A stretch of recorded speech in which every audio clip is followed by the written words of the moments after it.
திருப்பெரும்புதூர் அருகே ஒரகடம் பகுதியில் தவேக சார்பில் தண்ணீர் பந்தல் திறப்பு விழா நடைபெற்றது.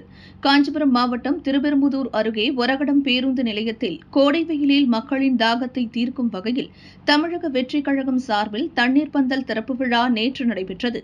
ஒரகடம் தவேக கிளை பொறுப்பாளர்கள் செல்வம், பழனி ஆகியோர் ஏற்பாட்டில் நடைபெற்ற தண்ணீர் பந்தல் திறப்பு விழாவிற்கு ஒன்றிய பொறுப்பாளர் ராஜேஷ் முன்னிலை வகித்தார்.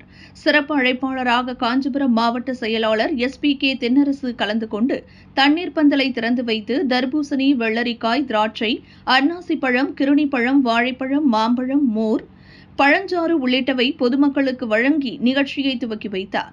நிகழ்ச்சியை துவக்கி வைத்த பிறகு தவேகவினர் சார்பில் வைக்கப்பட்ட சுமார் 300 கிலோ பழவகைகளை பொதுமக்கள் அள்ளி சென்று காலி செய்தனர்.